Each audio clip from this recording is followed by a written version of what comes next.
Territory से state बनाए गए। उदाहरण है अरुणाचल प्रदेश, काफी यूनियन टेरिटरीज को स्टेट बनाया गया, स्टेट्स को बांटा गया। झारखंड नया बना, पहले बिहार हुआ करता था, बिहार में से झारखंड बना, मध्य प्रदेश में से छत्तीसगढ़ बना, उत्तर प्रदेश में से उत्तराखंड, आंध्र प्रदेश में से तेलंगाना। मगर पहली बार हिंदुस्तान की हिस्ट्री में आजादी के बाद एक स्टेट को यूनियन टेरिटरी बनाया गया है।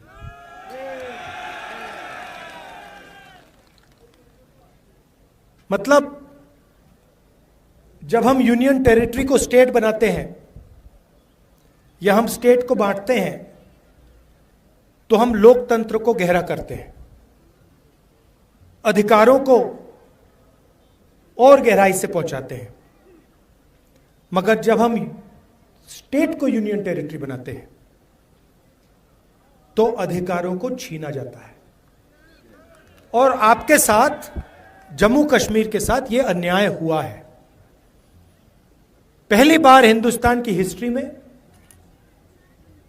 एक स्टेट के लोगों से उनके अधिकार छीनकर उनको यूनियन टेरिटरी में बदला गया है।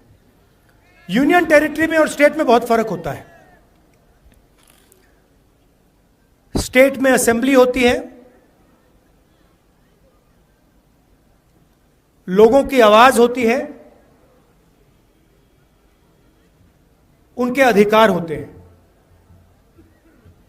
और स्टेट के लोग अपने स्टेट को चलाते हैं, चाहे वो टूरिज्म हो, बिजनेस हो, माइनिंग हो, जो भी है, स्टेट के लोग स्टेट को चलाते हैं। और स्टेट के लोग अपनी असेंबली में अलग अलग कानून बनाते हैं। 1947 में हिंदुस्तान ने राजाओं को, महाराजाओं को परे करके लोकतांत्रिक अधिकार हमारी जनता को दिया था। कॉन्स्टिट्यूशन उसका चिन्ह है। पहली बार एक स्टेट से उनका अधिकार छीना गया है और हमारा कर्तव्य बनता है, हमारी जिम्मेदारी बनती है, सिर्फ कांग्रेस पार्टी और नेशनल कॉन्फ्रेंस की नहीं, सिर्फ इंडिया गठबंधन के लोगों को नहीं, मगर हिंदुस्तान के हर नागरिक की जिम्मेदारी है कि जम्मू कश्मीर को स्टेटहुड वापस दिया जाए। और मैं आपको यहां बताने आया हूं कि बीजेपी कुछ भी कह ले, आरएसएस कुछ भी कह ले, हम जम्मू कश्मीर के लोगों को उनका स्टेटहुड वापस देने जा रहे हैं। हम चाहते थे कि चुनाव से पहले मामला तय हो जाए और चुनाव से पहले जम्मू कश्मीर को स्टेटहुड मिले। मगर बीजेपी नहीं चाहती थी। उन्होंने कहा कि पहले चुनाव करो, ठीक है, मंजूर है, मगर स्टेटहुड मिलेगा। आप देखना, मैं आपको गारंटी करके कह रहा हूं, या ये स्टेटहुड देंगे, नहीं तो फिर अगली सरकार जो दिल्ली में आएगी, इंडिया गठबंधन की सरकार आएगी, उनका पहला काम होगा आपको स्टेटहुड देने का। और हम तब तक नहीं रुकने वाले, हम इन पर दबाव डालेंगे पार्लियामेंट में, यहां पर कि ये जो आपको स्टेटहुड से यूनियन टेरिटरी बनाया गया है, जो पहली बार हुआ है, इसको रिवर्स करना है और आपको स्टेटहुड देना है।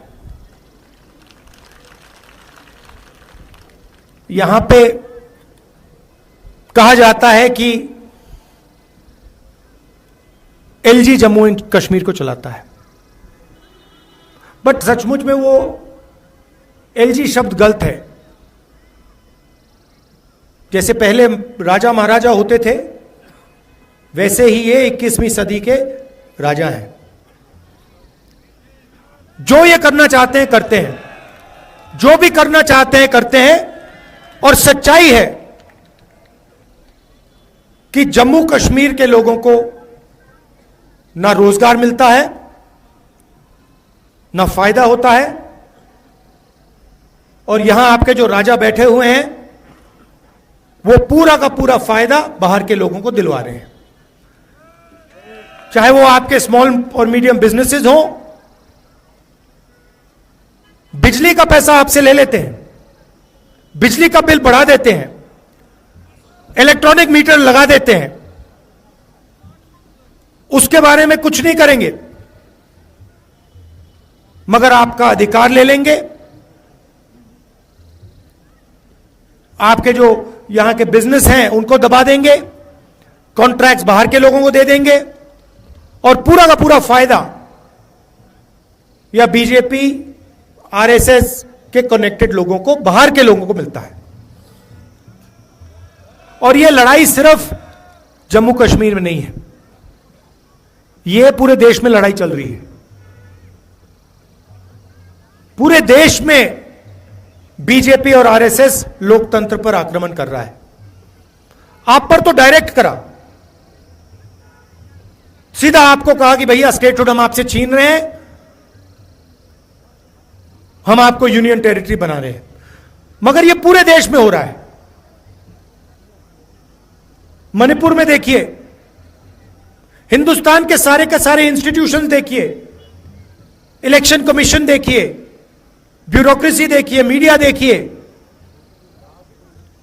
सारी की सारी संस्थाओं पर यह कब्जा कर रहे हैं और पूरा का पूरा फायदा 2-3 उद्योगपतियों को देते हैं। ये देखिए, आप नाम जानते हैं, क्या नाम है उनके? अच्छा, नई चीज बोली है। मैं पार्लियामेंट में भाषण कर रहा था, मैंने भाषण में अदानी अंबानी का नाम लिया और मुझे कहा जाता है कि पार्लियामेंट में अदानी और अंबानी का नाम नहीं लिया जा सकता। कमाल की बात है। एयरपोर्ट पे लगाया जा सकता है, सड़कों पे लगाया जा सकता है, पोर्ट्स पे लगाया जा सकता है, हर धंधे में उनका नाम दिखाई देता है, चाहे वो सेब का धंधा हो, सब जगह उनका नाम दिखता है, मगर पार्लियामेंट में उनका नाम विपक्ष नहीं ले सकते। तो फिर मैंने उनसे कहा, मैंने कहा ठीक है भैया, आप कहते हो कि अंबानी अदानी का नाम नहीं ले सकता, तो कुछ तो कहना पड़ेगा, क्या कहूं उनको? तो फिर मैंने स्पीकर सर से कहा कि देखिए, अगर आप चाहते हैं कि मैं अदानी अंबानी का नाम ना लूं, तो फिर मैं वो उनको A1 A2 कह देता हूं। कहना तो पड़ेगा, क्योंकि ये सच्चाई है। सारी की सारी चीजें, सारे के सारे बिजनेस इन 3-4 लोगों को मिलते हैं। अमित शाह के जो बेटे हैं, कभी क्रिकेट बैट नहीं उठाया, वो क्रिकेट के इंचार्ज बन गए।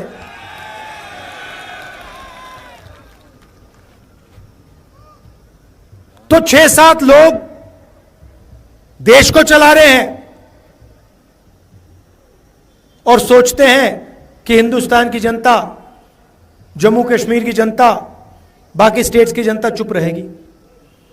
आपने देखा होगा, चुनाव से पहले नरेंद्र मोदी छाती फुला के आते थे, देखा था आपने? 56 इंच गायब हो गई ना, 56 इंच की छाती। इंडिया गठबंधन ने हिंदुस्तान के प्राइम मिनिस्टर की कॉन्फिडेंस उड़ा दी, बिल्कुल उड़ा दी।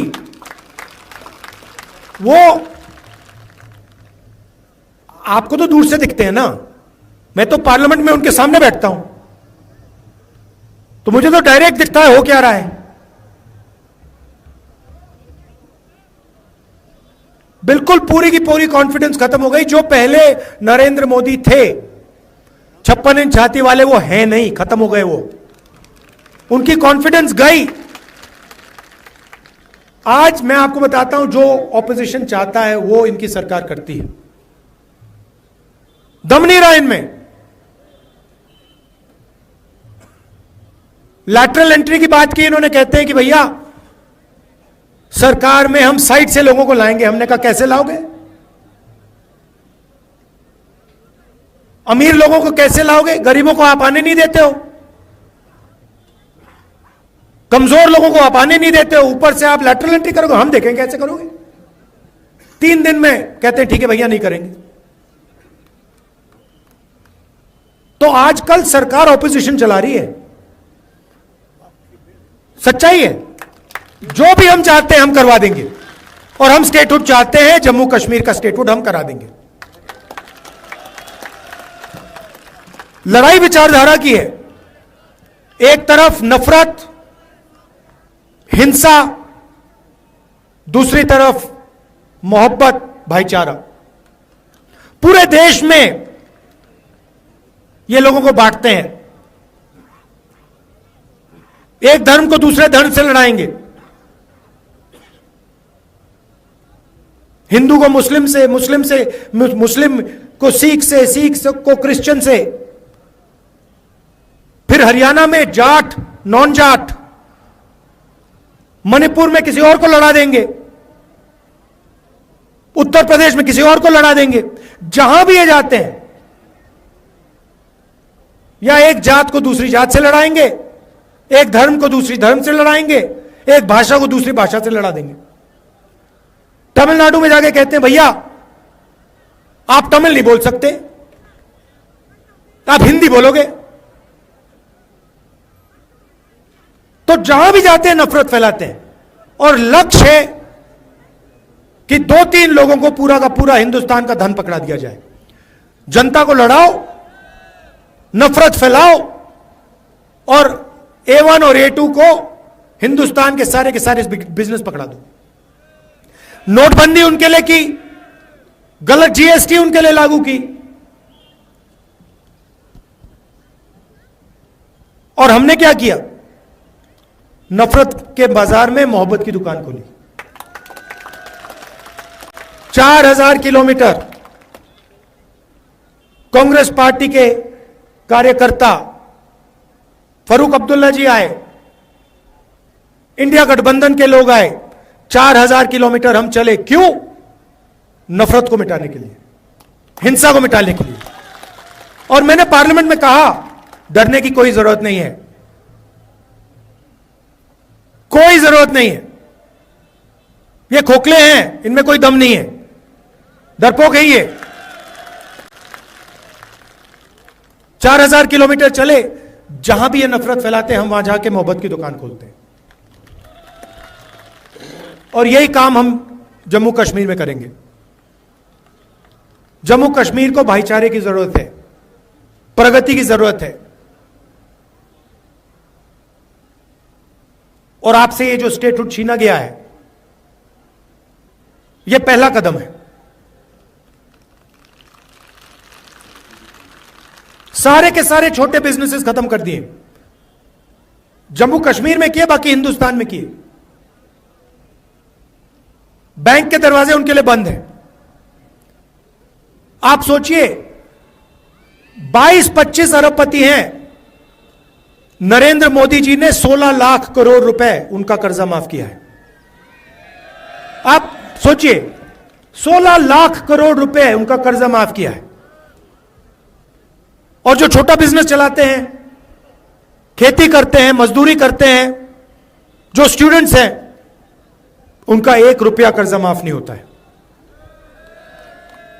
तो ये नफरत फैलाते हैं, हिंसा फैलाते हैं, अन्याय भी फैलाते हैं, और इससे ना देश का फायदा होगा ना जम्मू कश्मीर का फायदा होगा। सरकार चले तो सबकी सरकार हो, उसमें कमजोर लोगों की का शेयर हो, छोटे बिजनेसेस की रक्षा हो, जो खेती करते हैं, हॉर्टिकल्चर का काम करते हैं, टूरिज्म का काम करते हैं, उनकी रक्षा हो, उनको भी फायदा मिले। ऐसी सरकार हम यहां चलाना चाहते हैं। और मैं आपसे कह रहा हूं, मैं जानता हूं कि जम्मू कश्मीर ने मन बना लिया है, मैं यहां कैंपेनिंग करने आया हूं, मगर सच्चाई यह है कि इंडिया गठबंधन यह चुनाव जीतने जा रहा है, और वो दिख रहा है, क्योंकि इंडिया गठबंधन न्याय के लिए लड़ रहा है। और जैसे फरूक साहब ने कहा, बहुत सारे लोग बीच में डिवीजन करने, कंफ्यूजन फैलाने घुसे हुए हैं। आप याद रखिए, एक तरफ बीजेपी और आरएसएस है, दूसरी तरफ इंडिया गठबंधन, कांग्रेस पार्टी और नेशनल कॉन्फ्रेंस है। सीधी सी बात है, लड़ाई इन दोनों के बीच में है। डिवीजन नहीं होना चाहिए, मिलकर इनको हराना है। जहां भी नेशनल कॉन्फ्रेंस के कार्यकर्ता हैं,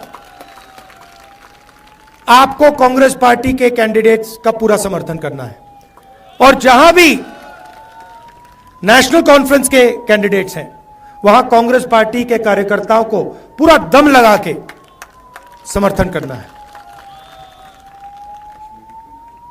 स्टेटहुड का मामला है, जम्मू कश्मीर के लोगों के अधिकार का, सेल्फ रिस्पेक्ट का मामला है। इसमें कोई डिवीजन नहीं होना चाहिए। आप जानते हो मेरा आपसे क्या रिश्ता है, और ये मैंने एक दिन में आपको नहीं दिखाया है। आप जानते हो कि आपका हमारा खून का रिश्ता है।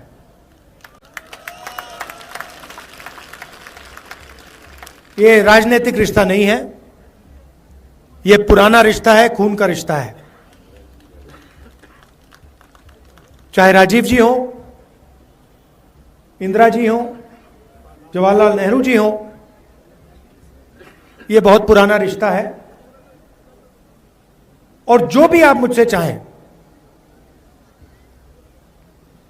जो भी आप मुझसे चाहें, मेरे दरवाजे आपके लिए खुले हैं। मैं पार्लियामेंट में आपकी सेवा करना चाहता हूं। आपके मुद्दे हैं, आपका दर्द है, आपका दुख है, वो सब मैं आपके लिए पार्लियामेंट में उठाना चाहता हूं, कि देश को पता लगे कि पहली बार हिंदुस्तान की हिस्ट्री में एक स्टेट से अधिकार छीना गया है और उस स्टेट को यूनियन टेरिटरी बनाया गया है। आखिरी बात, जो हमारे कश्मीर पंडित भाई हैं, आपको मैं कहना चाहता हूं, आपका बीजेपी ने सिर्फ फायदा उठाया है, इस्तेमाल किया आपका, आपकी मदद नहीं की है। हम आपके साथ खड़े हैं, आपके साथ कनेक्ट होना चाहते हैं। सरकार आएगी तो आपको एक साथ लेकर, मिलाकर हम आगे बढ़ेंगे। हम चाहते हैं कि सब लोग मिलकर भाईचारे के साथ आगे बढ़ें। मोहब्बत की दुकान जम्मू कश्मीर में खुले। आप सबका बहुत बहुत धन्यवाद। और मैंने पहले भी शिकायत की थी, अभी मैं शिकायत करना चाहता हूं मीर साहब से, कि आप मुझे यहां बुला लेते हो, चुनाव में बुला लेते हो, इतनी सुंदर जगह बुलाते हो, फिर कहते हो आपको 1 घंटे में जाना है। तो अगली बार आप मुझे यहां बुलाओ तो 2-3 दिन के लिए बुलाओ, और लोगों को ठीक से, कि मैं लोगों के साथ ठीक से मिल पाऊं। क्योंकि ये जो 45 मिनट 1 घंटे का काम होता है इसमें मजा नहीं आता मुझे। और फिर मुझे लगता है कि भाई ऐसी सुंदर जगह आया हूं। अभी फारूक साहब से मैं कह रहा था कि जम्मू कश्मीर में जहां भी जाओ सुंदर जगह, एक से बढ़कर एक सुंदर जगह आपको